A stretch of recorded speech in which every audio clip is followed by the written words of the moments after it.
Fundada en 2008, la Confederación de Comunidades Judías de Colombia es la organización techo representativa de los judíos del país.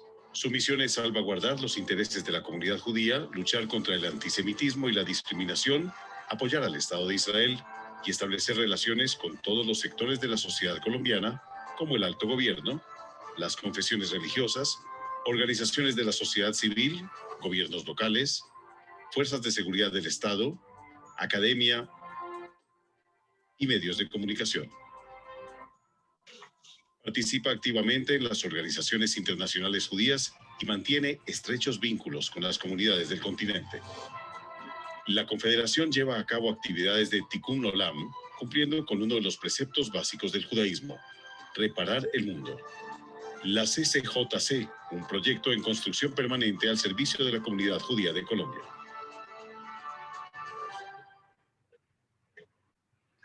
Bueno, hola a todos, bienvenidos a otra de nuestras charlas de los domingos. Hoy tenemos una actividad muy chévere sobre Yiddish y al parecer como solo se puede hablar en Yiddish de ahora en adelante me toca pasarle la palabra a gente que tiene más ancestros ashkenazim que yo. Entonces, Marcos, te doy la palabra. Gracias, Vivi. Muy buenas tardes a todos. Qué gusto tener tanta gente hoy conectada en este viaje por nuestra historia, la historia a través de una lengua sublime como es el Yiddish. Y tenemos para eso un invitado muy especial. Me lo definieron como el rockstar del Yiddish en América Latina y en el mundo, el doctor Abraham Lichtenbaum, experto en idioma, literatura y folclore. Se formó en Buenos Aires y en Tel Aviv. Fue director de la escuela secundaria Sholem Aleichem y docente y formador de maestros del Instituto Agnon, el profesorado de maestras y la Midrashá Ivrit y Michlelet Shahar, entre otros. Docente invitado de idioma y literatura Yiddish en los principales programas, festivales, centros universitarios de Yiddish del mundo, tales como la Universidad de Nueva York, la Universidad de Columbia, la Universidad de Vilna, Hamburgo, Tel Aviv, Montreal y Toronto.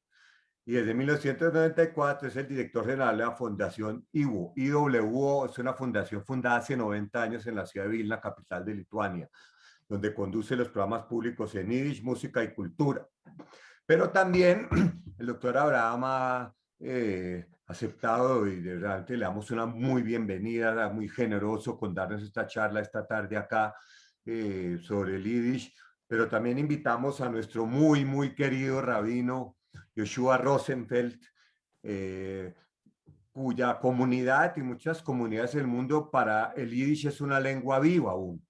Y por eso vamos a comenzar nuestra actividad con una breve presentación por parte de nuestro rabino y los que realmente la cultura Yiddish. Recordemos que en Bogotá hubo teatro en Yiddish, hubo coros en Yiddish. En el viejo Colombo Hebreo de la calle 52 allá había teatro en Yiddish en su momento. Y bueno, el Yiddish es una lengua viva y coleando y con unos aportes a nuestra idiosincrasia que muchos incluso ni siquiera sabemos.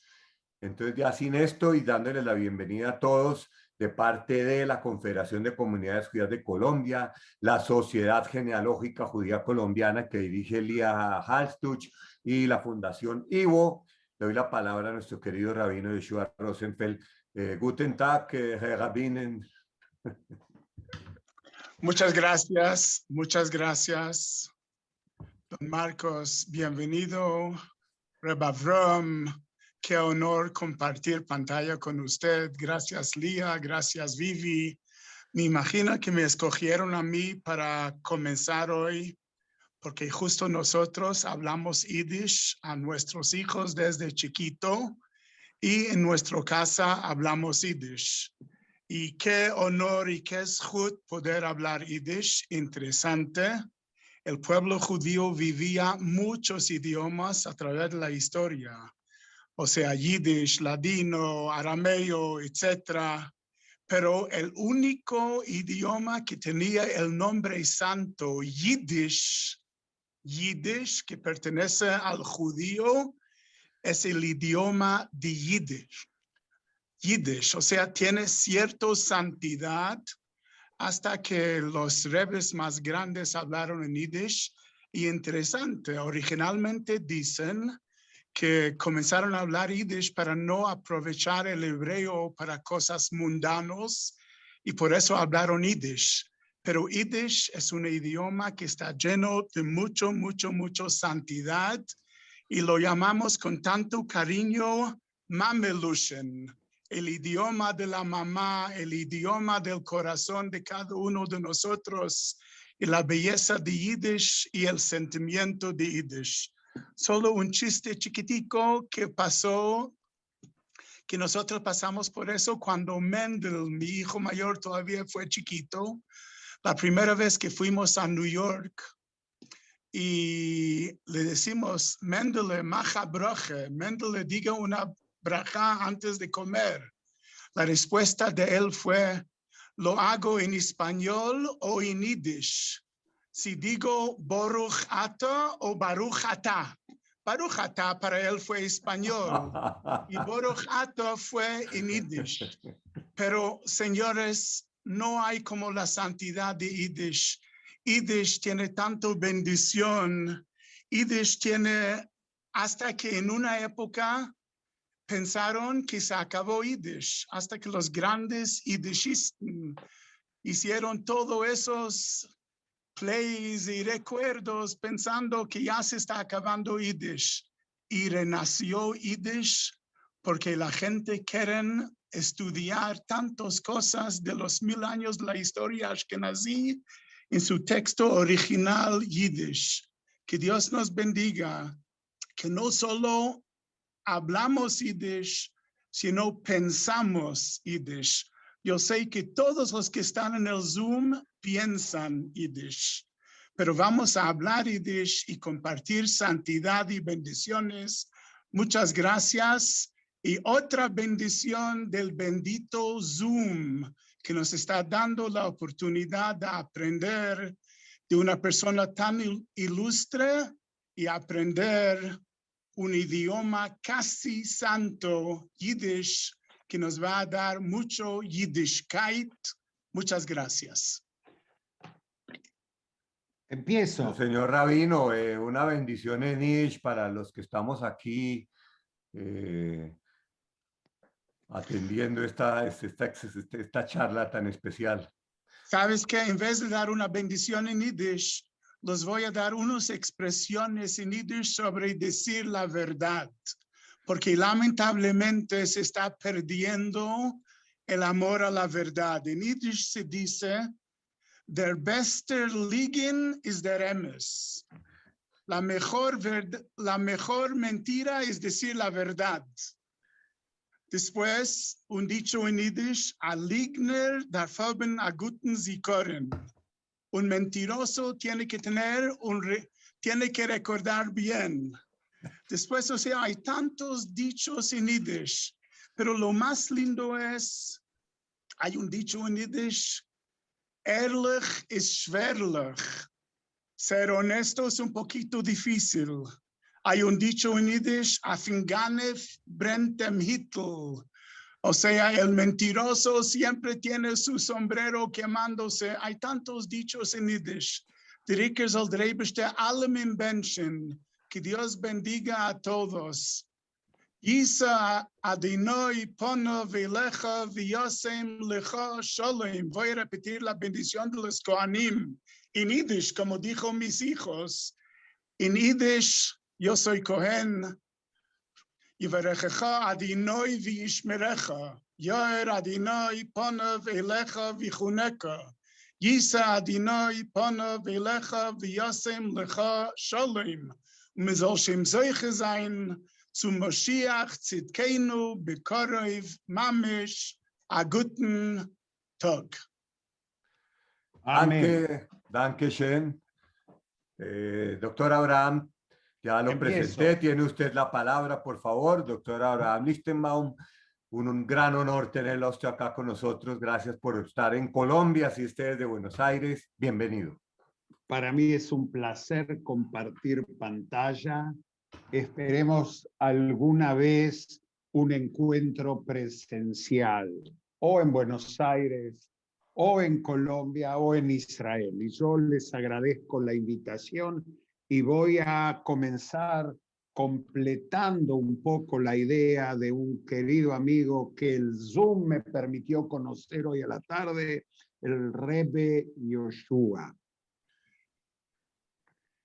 Es verdad que el Yiddish es casi Loshen Kodesh, casi idioma santo. Es en realidad Loshen Kedoshim, es la lengua de los santificados durante la Segunda Guerra Mundial en los campos de concentración y lugares de exterminio. Ellos fueron al Kiddush Hashem a santificar el nombre del Señor y del pueblo judío, mit a Yiddish Wort in die Lippen, con una palabra. Yo digo, si no apagan los micrófonos, me voy a dormir una siesta. Gracias. A esta altura del día, de la pandemia y de mi edad, me distrae mucho y a veces no puedo pensar. Otrachmones, tengan piedad. Es decir, Loshen Kedoshim. Y es muy interesante también lo que dice el rabino. Otras lenguas, y el Yiddish se llama Yiddish. Pero voy a corregir. En la historia del pueblo judío hay 23 lenguas que se llaman Yiddish. No solo el Yiddish que nos convoca esta tarde, y no solo el ladino que tiene como nombre judaísmo, sino Yiddish es lengua de judíos. Y el pueblo judío a través de la historia creó 23 lenguas. Hay un Parsi Yiddish judío, hay un Amhar en Persia, un Amhari judío en Etiopía, hay un Yiddish griego, Yevonish, hay un Yiddish catalán creado en Cataluña en la época de la difusión y de los inicios de la Cábala. Hay en México una lengua ya desaparecida, judeo-mexicana, que se llama frailescano. Como yo digo siempre, nunca crean lo que yo digo, vayan y busquen. Hoy en día tenemos a Rep Google y Rep Wikipedia, encuentran casi todo. Y si yo cito en alguna clase o charla mía, búsquenlo en Google, es porque ya controlé el artículo. Frailescano, hay 2 árabes y Yiddish. Y hoy vamos a hablar de este Loshen Kedoshim que no renació porque nunca murió. No va a renacer algo que no murió y por el cual nosotros no hacemos campaña para que la gente estudie. Lo primero que tenemos que hacer es enseñarlo. No se desarrolla el amor por algo que no se conoce. Si ustedes van a conocer el Yiddish, se van a enamorar. Hoy en día, por internet, las parejas se conocen por Zoom. Cuando se encuentran, comienzan a conocerse y ahí comienzan los problemas. Pero la realidad es que uno no puede amar lo que desconoce. Y la pregunta que yo hago, mía, es la pregunta de un poeta yiddish, Yankev Gladstein, que se preguntaba, si hubo tan poco, ¿por qué quedó tanto? Eso es, total, es un idioma que hablaba la Bobe con el Zeide para que nuestros padres no entiendan, o nuestros padres para que nosotros, y es viejo, anquilosado, no es, como dicen ustedes, chévere hablar yiddish. No es lindo, ahora hay que hablar hebreo. Aquel que dice ahora hay que hablar hebreo, le preguntaría si sabe hablar hebreo y si podría mantener esta conferencia en hebreo. Y la realidad indica que no. ¿Saben por qué? Porque no entendemos que el pueblo judío jamás fue monolingüe. No existe un intelectual judío en ninguna época de la historia judía que haya manejado una lengua. Moshe Rabenu seguro que hablaba 2 o 3 o 4 lenguas. El rey David, 2 por lo menos. Mendele, que fue el iniciador de la literatura hebrea e yiddish, porque es el padre de la literatura moderna, decía que el pueblo judío respira por 2 orificios nasales, el hebreo, Loshen Kodesh, y el yiddish. Señores, un intelectual moderno no puede saber solo el español. En este grupo estoy seguro que todos manejamos 2 o 3 lenguas. ¿Por qué no vamos a manejar lenguas nuestras, como el yiddish y el hebreo? No se contradicen.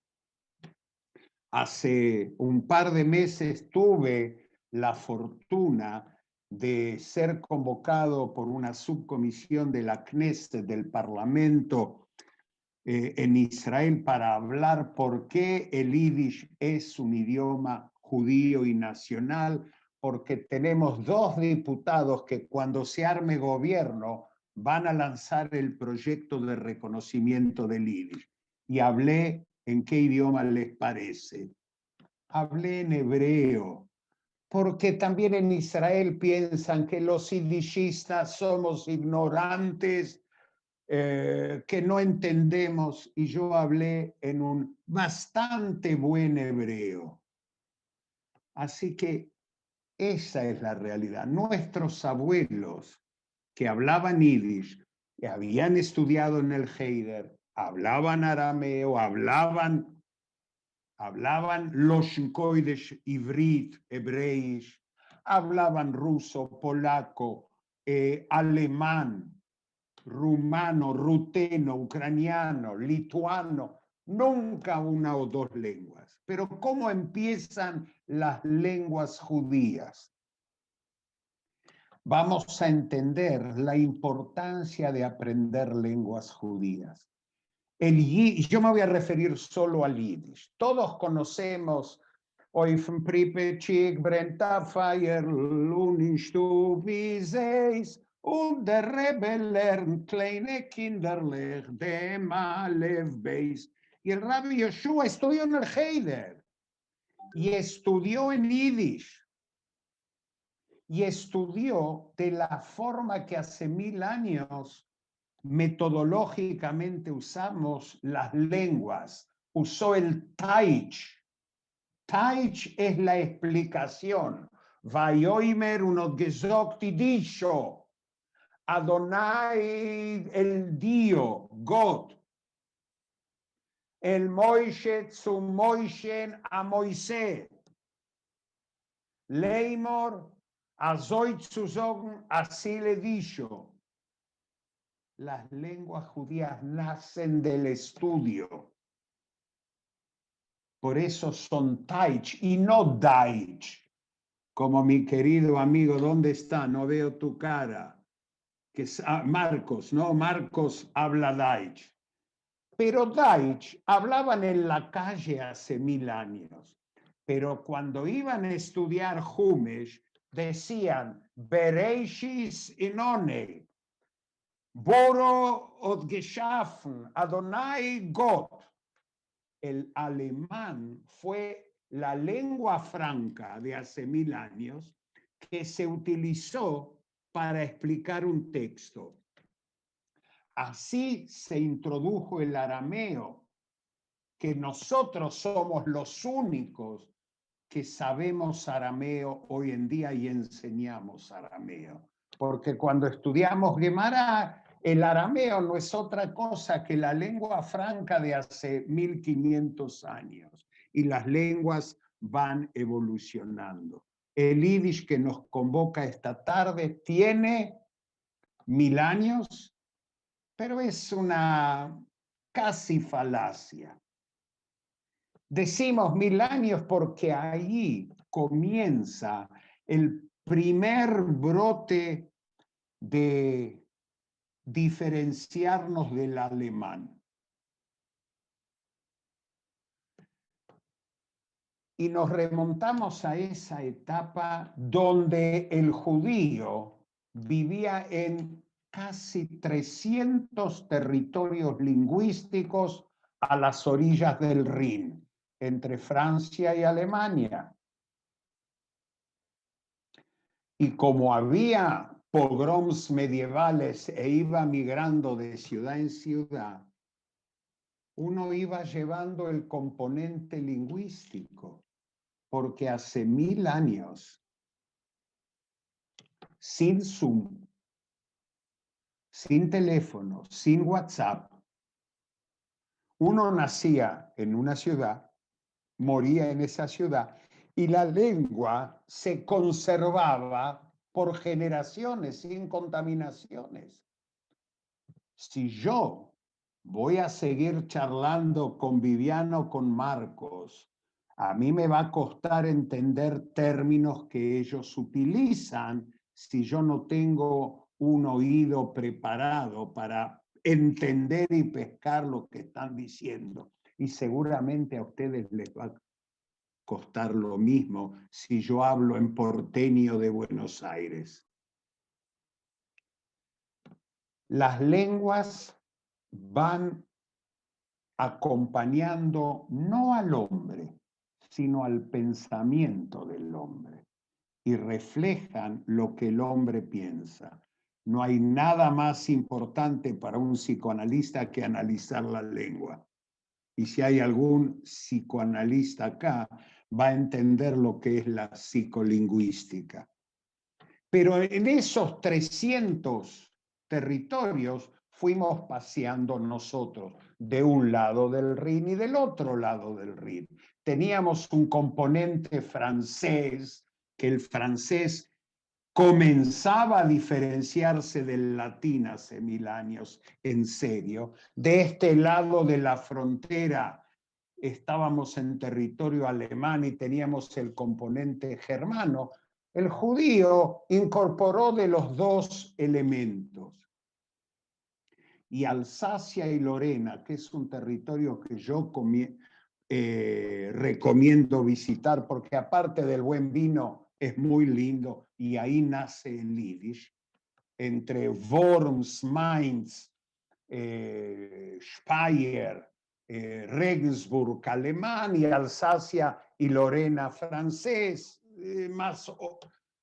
nace el yiddish. Y ahí cuento siempre una palabra muy antigua que así se va formando en el yiddish, y es la palabra contrabandista. Ustedes saben que a ambos lados de la frontera el mejor oficio es el de contrabandista. No sé si legal, pero es real. Y si yo digo en yiddish, idioma que hablábamos los judíos, Lichtenboim es contrabandista, van a entender los franceses. Si yo digo Lichtenboim is a Schmuggler, van a entender los alemanes. El yiddish inventó una linda palabra que es is a 90er. Él es un 90. En la pantalla yo vi a algunos alumnos míos que están presentes, ellos se callan, porque seguramente este Mainz ya me lo conocieron. Lo veo a uno en Punta del Este, veo otro en... hay varios, 2 o 3 de Buenos Aires. ¿Qué es un 90er? Un 90. ¿Alguien sabe cómo se dice 90 en francés? Yo se los voy a decir. 90 en francés se dice 90 y suena parecido a contrabandista, ¿o no? Entonces yo digo es un 90er, ya sé que es un 90. Lo críptico es parte de los idiomas judíos, porque la lengua es algo que me tiene que comunicar con mis hermanos y con mis vecinos, de donde abreva el componente lingüístico primigenio. Importante. Pero hay palabras que yo no quiero que mi vecino no judío entienda. Entonces, fíjense, todas las palabras relacionadas con número y comercio en yiddish, de un alto componente alemán, todavía no hablé del ruso ni del componente eslavo, tienen una raíz netamente del Lashon Kodesh hebreo. Cheshbon, la cuenta, Sahakl, total. Y si el rabino Yoshua usó el dicho popular, en el dicho popular hay también motivos crípticos. Rabbi Yoshua sabe lo que es sitzt wie Yovni Nasuke. ¿Qué traducen el dicho? Se traduce, él está sentado como un griego en una azúcar, no entiende lo que pasa.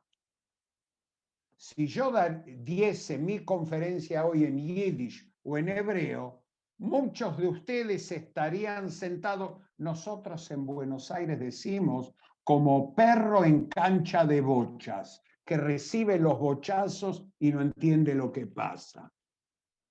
Pero en realidad, cuando yo quiero mencionar a un goy, ya el goy entiende que se habla de él, porque goy ya la entienden todos, gentil no judío. Pero Yovn es Iván, Juan en ruso, y todos los goy en Rusia se llamaban Iván. Entonces, Serzitz Viayov Ninazú, que está sentado en la azúcar, no entiende nada.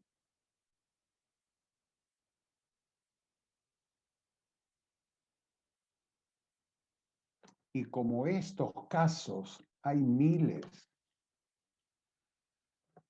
Sholem Aleichem utiliza cuando pescan a un chico, lo toma la policía en el mercado y le dice, Der Jovn Mevin kol diber, nem die vis auf die Plätze sin mach pleite. Rabbi Yoshua, si no lo conocía, entendió. ¿Por qué? Le está diciendo que el goy entiende yiddish, porque de tanto convivir aprendió yiddish. Si era el Shabbos goy del shtetl, del pueblito, el que prendía fuego en Shabbos. Ismeiv Koldiver entiende cada palabra, es decir, no hable yiddish porque entiende. Habló en los goides. Nem die fisaf de pleites. Salí corriendo, mach pleite, rajar, escapate. Esa es la forma de hablar. Y la pregunta mía es, ¿qué hace que tanta gente vivían, cuando quieras, me falten 10 minutos, me avisas? Porque si no, ¿qué hace que tanta gente joven, en los últimos 25 años de mi experiencia por el mundo, acepten el desafío de aprender una lengua? La mayoría de ellos judíos, pero un alto porcentaje de no judíos, que se transformaron en los abanderados de una lengua que lleva sobre sus espaldas 1000 años de tradición cultural judía en Europa. Y no es un idioma, no vamos a ir a McDonald's a pedir una hamburguesa en yiddish. No hace falta, porque si yo me voy a acercar a China y le voy a decir, gib mir zwei, me van a vender 2 hamburguesas en China. No hace falta saber ni hebreo, ni yiddish, ni zwei, ya saben. ¿Y cómo llegan al yiddish? Porque se enteraron, ¿veis? Satoko Kamoshida, mi alumna que ahora es profesora de yiddish en Tokio, que no está presente porque está estudiando ladino también, porque yo le recomendé, porque en Tokio es ahora las 6:30 de la mañana del lunes, si no estaría presente. ¿Cómo llega al yiddish y por qué? Le vamos a preguntar a ella en otro encuentro. ¿O por qué los europeos no judíos en Polonia, Belarus, Ucrania, Rusia, Alemania llegan al yiddish? En Alemania entiendo, porque la única forma de tener un texto con el medio alto alemán, el idioma alemán que se hablaba hace 1000 años, es leer un texto en yiddish. Y llegan al alemán antiguo por el yiddish. Lo mismo en Suiza, con el Deutscher Schweiz.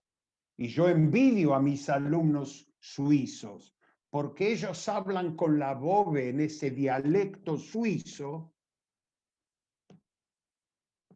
y llegan al yiddish primitivo de hace 1000 años más fácil que yo, que tengo que consultar un diccionario de medio alto alemán. Porque ellos hablan ese Deutsch en la calle, no en la cátedra. Y llegan a este yiddish, y así se fue formando el yiddish, como se fue formando todos los idiomas judíos. Y el yiddish es una civilización de 1000 años. Comienza a orillas del Rin y después aparece el primer mercado común europeo, la Hansa, y no nos dejan comerciar en los puertos medievales. Nos fuimos a Polonia y ahí el yiddish va llevando su componente lingüístico de alemán, de francés, latín, de judío, los yuncoides y el arameo, y incorpora el componente eslavo. Fíjense, Raboisai, der Seide geht benchen. Eso es yiddish. Muy bien. Señores, el Rebe está por decir la brajá. Raboisai del Rebe geht benchen. Raboisai los yuncoides. Der Seide eslavo. Geht, go, alemán. Benchen, latín. Benedicere. Mire usted. Porque también cuando nos echan de Alemania nos vamos a Italia. Italia en el 1500, Renacimiento. Nosotros vamos buscando en Europa donde nos permiten vivir y estamos conformando nuestra lengua. Y nosotros decimos, no nosotros, se dice, el yiddish es un dialecto judeo-alemán. Bubemaises. ¿Saben lo que es Bubemaises? Cuentos de la abuela, dice la gente. Y les tengo que decir que Bubemaises no son los cuentos de la abuela. Tiene que ver solo con la literatura yiddish del 1500, cuando en Venecia había judíos expulsados de España, 1500, expulsados de Alemania, 1500, y judíos que vivían en Italia desde la época de los romanos. Sefaradim, Ashkenazim e Italiani. Y había un señor, renacimiento es el renacimiento de los lenguajes, griego, latín, la cultura, libertad, pero los intelectuales también estudiaban los shunkoides, estudiaban hebreo, y un judío estudió hebreo, enseñó hebreo, vino perseguido de Alemania, pero como intelectual inteligente, aparte de traer en la valija lo que uno trae, se trajo algo muy interesante de Alemania, que sabía que le iba a dar frutos. Se trajo la imprenta que trajimos nosotros de Alemania a Italia. Y necesitaba imprimir. Y en ese entonces, 1500. ¿Cuántas imprentas existen en Bogotá que puedan imprimir un libro en yiddish o en hebreo hoy en día? Hoy en día cada uno hace su propia imprenta e imprime en la computadora. Pero cuando no había computadora, existía la imprenta clásica. En Italia del 1500 había 23 imprentas judías. Una, la más importante, Soncino, otro día podemos hablar, estaba en Venecia con este buen judío, Elías Levita o Elie Boger, que necesitaba material para imprimir y vender, porque había clientela. Y si hay clientela hay que dar schoire, hay que dar mercadería. Lo que estaba de moda eran las novelas de caballería. Y una famosa novela de caballería inglesa, Bevis of Hampton, Bevis de la ciudad de Hampton, fue traducida al italiano, Buovo d'Antona. Y este fulano, como tenía clientas femeninas, imprimió en yiddish Bovo Maise o Bovo Buch. Es un cuento chino donde vieron un caballero judío medieval, donde cuando nace y en lugar de bautizarlo le hacen el bris, cuando lo ordenan caballero le hacen un bar mitzvah, se pierde la madre, una novela de caballería que 100 años, 100 y pico, 100 años después, Cervantes va a ridiculizar con el Quijote. Ya teníamos una novela de caballería real en yiddish. Por eso cuando yo quiero que no me cuenten Bubemaises, digo, no me cuentes el maíz de Bovo d'Antona, no el de la Bobe. Parece que eso les interesa a los alumnos. Así que si a ustedes les interesa Bubemaises, vengan al curso en el mes de julio. Tenemos 3 semanas de inmersión en yiddish todos los días. Vamos a aprender algo para principiantes, intermedios y conmigo también algunos cursos. Esa es la realidad del yiddish, porque el yiddish no es solo tate, mame, zeide, bobe, mamá, papá, abuelo y abuela. Porque si ustedes saben, en español hay una palabra que todos conocemos, el estofado. En Colombia es común utilizar la palabra estofado para un guiso.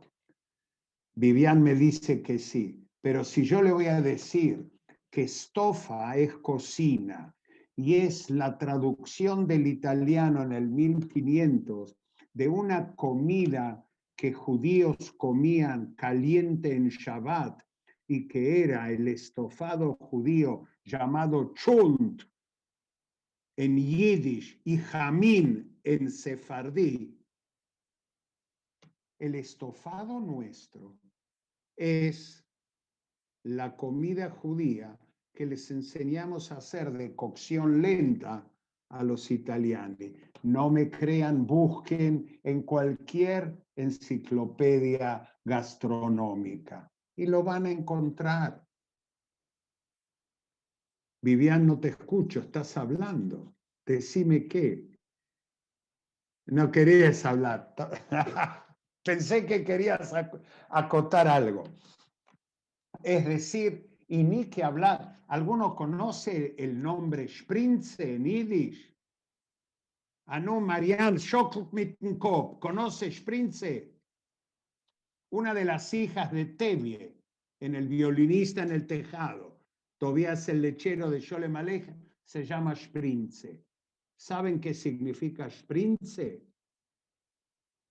Esperanza, escrito en hebreo, sin vocales suena Sprinze, pero es esperanza. Y la casamentera, Yente, se llama Yente, pero es del latín, del italiano, Gentile, gentil. Todas las lenguas son fusión. Y no es cierto que el yiddish es alemán, es igual que el inglés. Bobemaises. Cuando vamos a un aeropuerto y dice exit, no dice, no nos desean éxito. Nos están diciendo en latín, exit, salí para afuera. Y cuando decimos que fish, fish es en inglés, Bobemaises. No, entonces alemán, Bobemaises. Fish es latín, pero no se lo cuenten a nadie. Y es peixe. De peixe los alemanes hicieron fish, nosotros hicimos fish, los americanos hicieron fish. ¿Por qué el yiddish? El yiddish. El suizo, el dialecto suizo, el holandés, el alemán moderno y el inglés y algunas otras lenguas son hijos de la misma madre, pero de diferente padre, siendo el padre el pueblo que utilizó la lengua. Este es nuestro yiddish. Y después viene la expansión. Y en el fíjense que son periodos de 500 años, 200 años. Miren, nuestros países latinoamericanos, Colombia, Argentina, Uruguay, consolidaron nuestro lenguaje a través de años. Y yo les puedo asegurar que si nosotros consultamos un documento de hace 300 años, necesitamos un traductor. Pero yo puedo reconstruir eso. Y el yiddish es eso. Además, esto es, como se dice en yiddish, a Knepel Faramuster, demuestra un botón. No pretendan que en una charla hable de 1000 años. Es una introducción, vengan y estudien, como decía Hillel. No le hagas al otro, decía Hillel, lo que no te gusta que te hagan a vos. Al regel ajat sobre una pierna. Después andá y estudiá. Y parece que a la gente joven le gusta. Y cuando hablamos de literatura, tengo que mencionar y rendir homenaje a la mujer judía, porque la literatura yiddish se la debemos a la mujer. Los primeros libros de la imprenta fueron para estudiar el Talmud, el Humash, la Biblia, los comentarios, Rashi. Eso es para pero los libros en yiddish, como el Bobebuch, el Bobemeise y muchísimos otros libros de moral, el Kabayusher, el Leftov, que el Rabbi Yoshua conoce muy bien, fueron escritos, fueron publicados, y literatura profana también, para la mujer y para el hombre que es como mujer. Significa que no conoce los Shunkoides, que no estudió. Erizatilimit le da solo para decir tilim, zogn tilim, y no va más. Eran libros de difusión en Mamelushn. Y de paso le cuento al Rabbi Yoshua que Mamelushn se llama Mamelushn, weil wenn die Mame ipton zu reden, verliert der Tate dus Lushn. Se llama Mamelushn porque cuando la mamá empieza a hablar, enmudece papá. Una buena traducción. Pero ya el rabino me da pie para comentar el aporte del hasidismo al yiddish. Es incalculable. Mucho material de narrativa y de exégesis, de explicación, están en el hasidismo en yiddish también. Y el Alter Rebbe que cantaba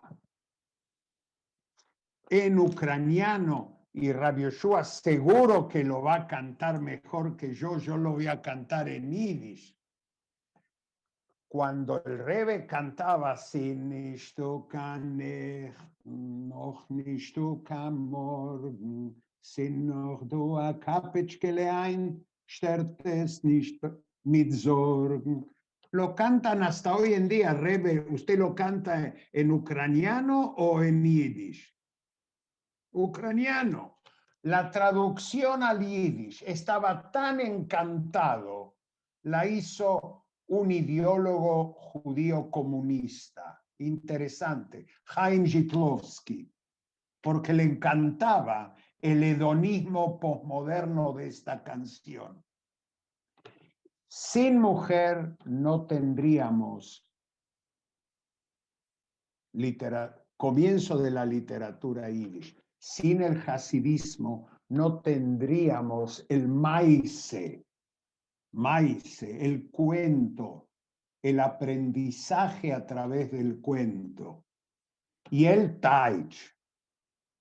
Pero sin la mujer no tendríamos canción popular. Porque la canción popular en yiddish tiene dos aspectos fundamentales.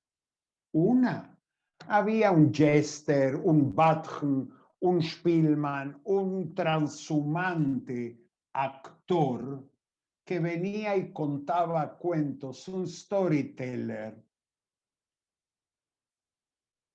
Mientras que el hombre iba a la sinagoga a escuchar la drushe de un darshan, de la homilía de un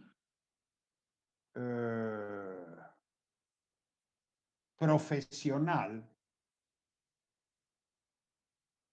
la mujer se reunía a contar y a leer Tzeneverene, un libro con toda la traducción, más cuentos y explicaciones, los sábados a la tarde o en la sinagoga entre Minje y Maire, y estudiaba. O se reunía a cantar.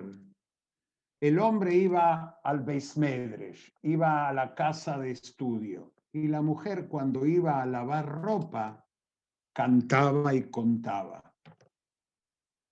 Esta es parte de esta riqueza.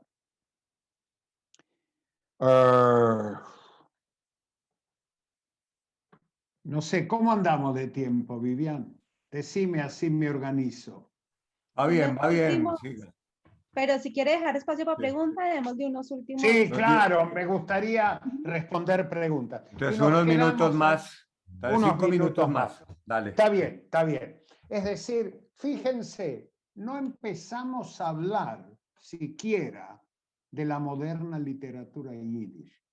Y teníamos por toda Europa una lengua franca, una lengua cotidiana del mercado, de la sinagoga, de la casa de estudios, porque más de algún rabino formado en la reforma y en el conservadorismo, y saben mucho algunos, si hubiesen leído lo que mi Bove leía de los libros en yiddish medievales, sabrían un poquitito más. No es que quiero hacer chauvinismo del yiddish, ni mucho menos, pero fue la forma y fue el arma, el yiddish, de un pueblo que no tenía armas. Su única arma era estudiar y el estudio. Y nosotros difundimos la cultura judía a través del yiddish. Y no se puede entender literatura yiddish sin lo que yo llamo, lo digo en yiddish, Sforim Shank von Yiddischen Schreiber, la biblioteca sagrada del escritor yiddish. No se puede entender a Bashevis sin saber Gemure, Talmud, sin saber Kabule. No se puede entender, también a Agnon hay que entenderlo con Kabule y Gemure, si no, no se entiende. Usted lo puede leer en inglés o en español, pero no es lo mismo. Lo mismo pasa con la literatura de Pérez, Mendel, Sholem Aleichem. El escritor vino al yiddish y a su expresión literaria con la biblioteca ancestral sobre sus espaldas. La imprenta ayudó a difundir toda esa cultura. Y aparentemente eso es lo que atrae al estudiante joven. Creo yo, por lo menos por lo que ellos hacen. Un estudiante mío escribió 600 páginas en París, en francés, sobre Bobebuch. El que lee francés se lo mando. Una alumna escribió un libro sobre escuelas judías para niñas en el 1500 en Venecia. Yiddish. Ni que hablar de lo que viene después. Sholem Aleichem, Pérez, Mendele. Se puede vivir sin el yiddish. Créanme que se puede. Es un hecho que hay millones de personas que viven sin el yiddish. Hay millones de personas que no ven cine, que no ven televisión, que no ven Netflix, que no estudian a Blatt Gemure, pero estudiando a Blatt Gemure, uno es diferente, y viendo Netflix es diferente. El yiddish aporta 1000 años de civilización judía y todavía, como dijo Bashevis, no ha dicho la última palabra, porque los muertos que vos matáis gozan de buena salud, decían. Y ahora preguntas. Okay. Impresionante la charla, doctora Abraham, impresionante, pero tengo una anotación acá de un académico muy importante en Colombia que nos acompaña en esta charla, el doctor Andrés Molano, quien dice lo siguiente, que el esperanto fue una lengua creada por un judío, Ludovico Lázaro Zamenhof, que hablaba yiddish. Yiddish era su lengua.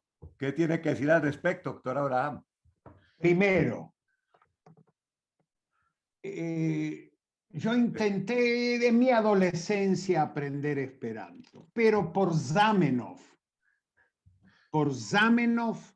yo visité la casa donde vivió la familia en Tykocin, en Polonia.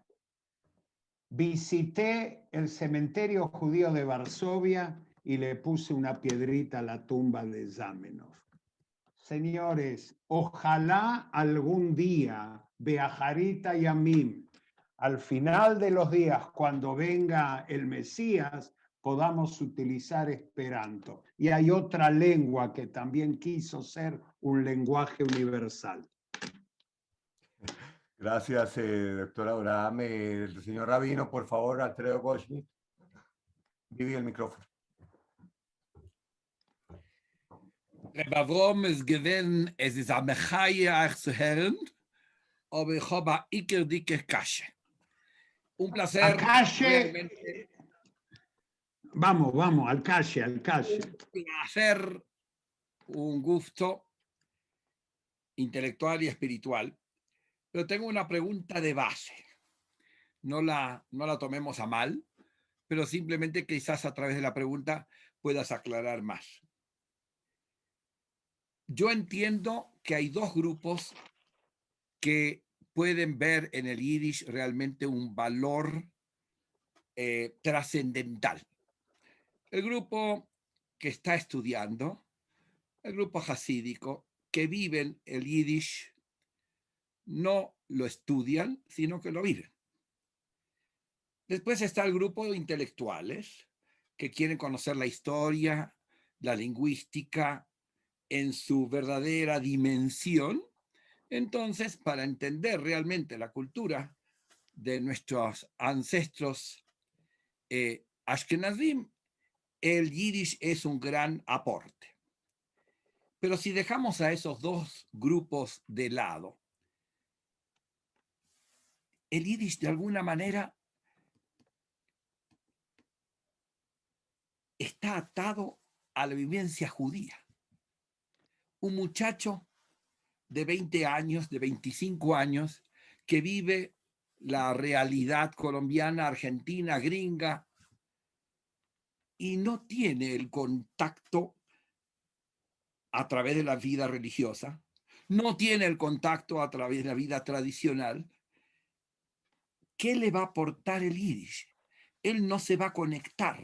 Si es un intelectual y estudia historia, sí, pero no lo va a conectar.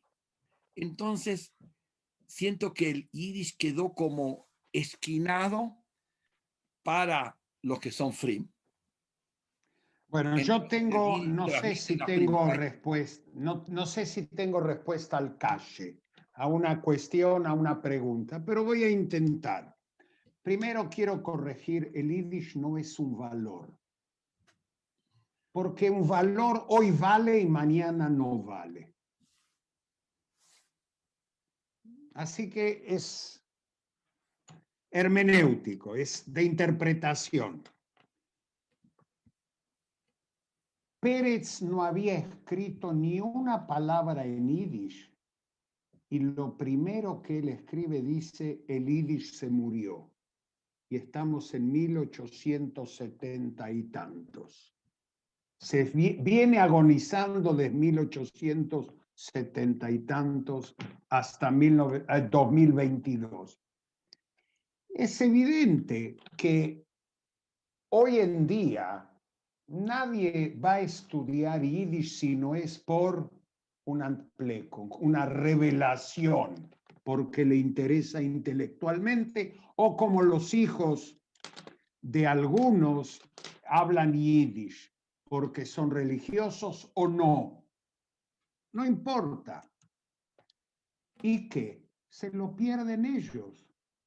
A mí me hubiese gustado saber también japonés. En la próxima cadencia, cuando venga el Mesías, a lo mejor voy a tener más tiempo, voy a estudiar japonés. Me pierdo yo.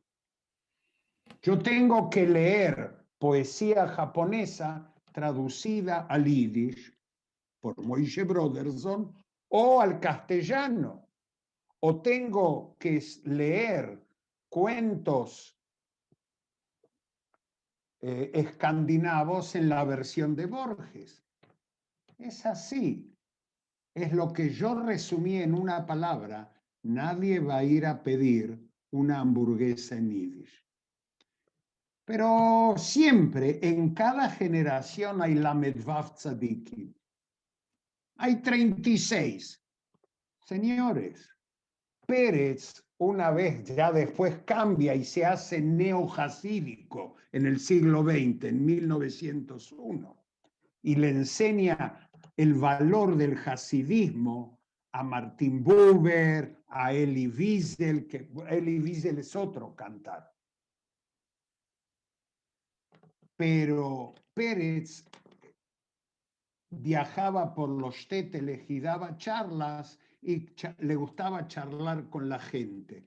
Y entonces llega a un shtetl y en la conferencia hay 8 personas. Llovía, invierno, un desastre. Y el que lo va a presentar pide disculpas porque Moishe tiene un velorio y el otro tenía un bris y afuera llueve. Y yo voy a responderle, querido amigo Alfredo, lo que respondió Pérez en ese entonces. Le dijo: Rebit, para el Reboino Sheloilom, para el Altísimo, un minien alcanza. Para mí, que soy Pérez, 7 sobran. No me interesa. Hay millones de moscas que comen basura. Eidlgeret. Voy a comer. Señor, el que quiere estudiar yiddish va a encontrarlo. El que quiere hablarlo lo va a encontrar. Y si no, es en broma. ¿Qué voy a hacer? Claro, pero permítame contrapreguntarte el otro lado de la moneda. Si sabes yiddish y dominás yiddish y dominás historia, ¿cómo no vas a estar pegado a la tradición que el yiddish representa? ¿Cómo Y eso es lo que me interesa. El yiddish de... no es para comprar hamburguesas y ni para hacer turismo. Hay Pero idiomas para turismo. el yiddish te compromete a vivir con todos los valores que tenías. Sí, señor, estamos de acuerdo. Estamos de acuerdo. Y Aarón Meget, que era un gran hebraísta, escribió en los 68, 69, en el número de Rosh Hashanah del diario, la sociedad israelí sería diferente si estudiase yiddish. Lo dijo Meget, no yo. Lo dijo él en Israel. Señores, el hombre es diferente con una lengua, con 2 lenguas, con 3 lenguas y con 2 o 3 lenguas propias que son ivrit, porque ivrit no se debería llamar ivrit hoy en día. Hay que hablar de israelit, porque Eliezer Ben Yehuda no entendería el ivrit del Shuka Carmel. Loshen Kodesh es el Loshen Kodesh.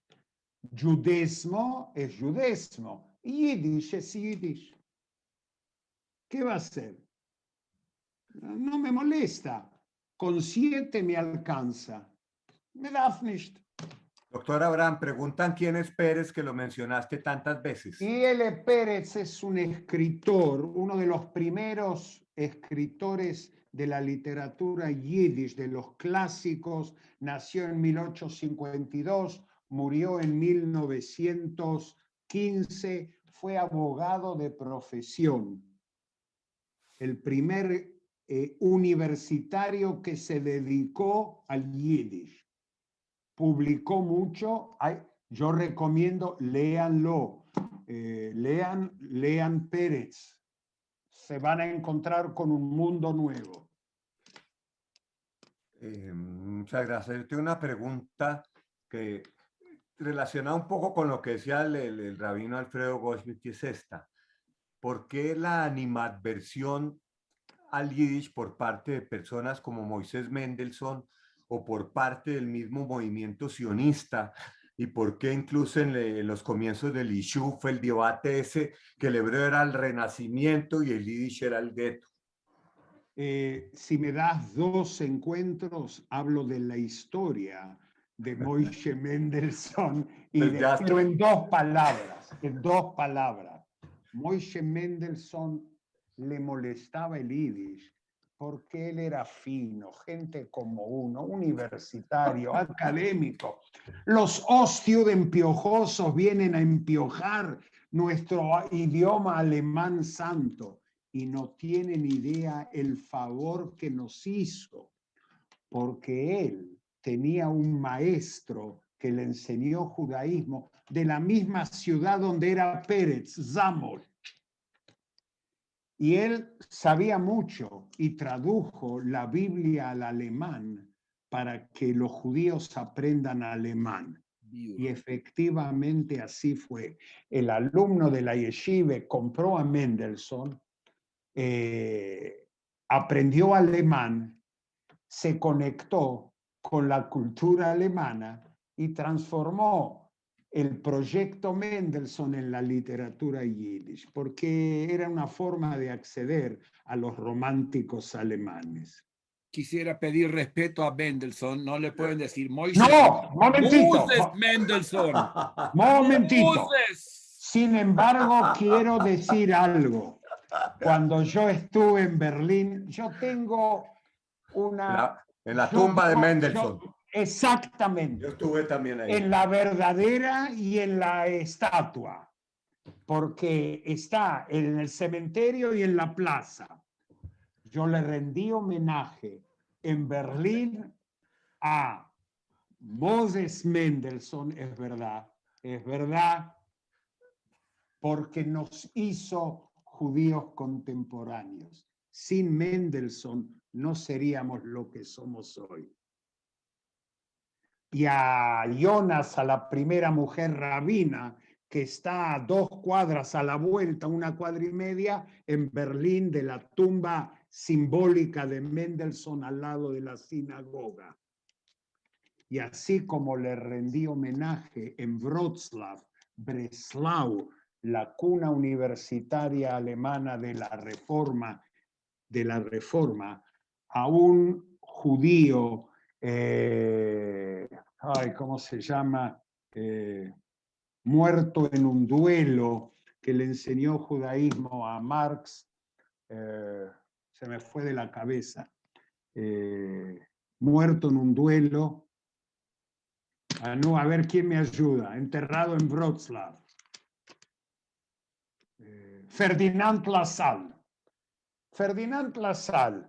Claro. Movimiento, porque la izquierda también aporta al yiddish. Y en este caso, la intelectualidad resigna o se evade del yiddish. Y el hecho de que la izquierda judía utilizó el yiddish como su territorio en el Bund y en el comunismo, flaco favor le hizo al yiddish. Son 2 palabras te contesté. Sí, el Bund. Elías Ragovich de Halstuch, por favor, su pregunta, recordando que el Bund del comunismo judío usaba el yiddish. No es comunismo. Eran, no socialistas. Ellos eran mencheviques, no bolcheviques. Esa fue el broj de la Internacional Socialista. No. El cuarto encuentro. No es lo mismo. Gracias, doctora Abraham. Elías Halstuch, por favor. No, yo solo quería hacerle un comentario al rabino Alfredo sobre lo que preguntó. Lo más fascinante de los cursos que hemos tomado de Yiddish con el Ivo en Argentina, que aquí veo varios alumnos, es la cantidad de gente joven, no necesariamente comunitaria, que les llama la atención, que son historiadores y que les gusta, o que trabajan en un colegio judío y quieren conocer más. Pero creo que somos más los jóvenes que estamos en la clase que los más mayorcitos. Y es una belleza. El profesor que tenemos, creo que Avi no tiene 40 años, es un jovencito también. Y es increíble ver cómo... O sea, ninguno se pierde una sola clase. De verdad que es absolutamente... Vengan a las actividades del Ivo, van a ver lo que hacemos. la gente, señores, Dense en no el chance porque no hace daño, estamos comunicados vía Zoom. Esta es el pro jolile de la pandemia que nos tocó vivir. Utilizamos el Zoom como una forma, como otra oportunidad de conectarnos con las raíces judías. Y el Ivo, a través de sus miércoles, de sus seminarios, de sus cursos universitarios con crédito, no es poca cosa llevar al Yiddish al nivel académico. Así que, señores, fue un placer, les agradezco y bueno, nos seguimos viendo. Y la próxima, y Mirza Hashem, la de hoy en Yiddish.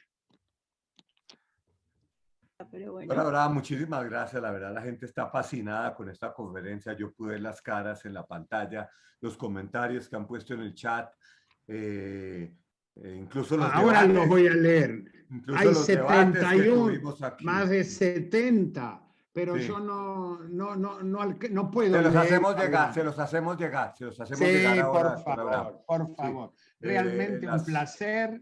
Algunas Y preguntas bueno, se quedaron sin hacer, pero como siempre nos pasa en estos escenarios, doctor Abraham, muchísimas gracias. Yo no sé si dice danke como en alemán, en yiddish. no. A dank sí. está perfecto. Danke, sí. A dank está perfecto. Y Y otra charla te voy a dar a vos personal, las diferencias de la alemán y el yiddish. sí, porque nosotros los yeques, como usted decía, los yeques éramos finos y nos consideramos el yiddish el lenguaje de los Juden. Y eso ¿Sabés usted lo dijo. por qué? Pero los Ostjuden nos vengamos. ¿Por qué los llamamos yeques? Dígalo usted. Porque yeque se las dan de fino y intelectual y lo primero que hicieron es cortarse la capota y usaron un jacket y son yaques. Usan saco. Ese es el origen de la palabra yeque. Entonces, la venganza de la historia, podemos llamar eso. Así es. Pero todos usamos saco ahora. Yo por lo menos, el Rebe usa capete. Usa capota. Bueno, muchas gracias a todos. Vamos a abrir los micrófonos. Algunas personas querrán despedirse, doctora Nancy, que unos minutos más de parte de la Confederación de Comunidades Judías de Colombia, la Fundación Ivo, la Sociedad Genealógica Judía Colombiana. A todos, muchas gracias. De verdad que fue una tarde fascinante. Vivi, acaba. Gracias a todos los que se conectaron, los que quedaron con ganas de preguntar más y conocer más. En el chat Judith ha estado poniendo y Lía también la información de la Fundación Ivo, donde tienen cantidad de cursos. Entonces, entren a la página, busquen, y los que son de Colombia, yo sé que si tienen dudas, Lía directamente les ayuda desde la sociedad. Entonces, ahí pueden conocer más información para esto. Nos vemos la próxima semana y tienen que venir todos porque yo voy a entrevistar a Jacobo Selnick sobre su libro recién sacado, El pintor de Auschwitz, que de una vez se lo soplo, está buenísimo, cómprenlo, léanlo. Y pues como es una charla en la que voy a entrevistar yo, tienen que venir todos. ¿Listo? Entonces voy a terminar Facebook, nos vemos la semana entrante, pero los de Zoom ya les abro para que puedan comentar también.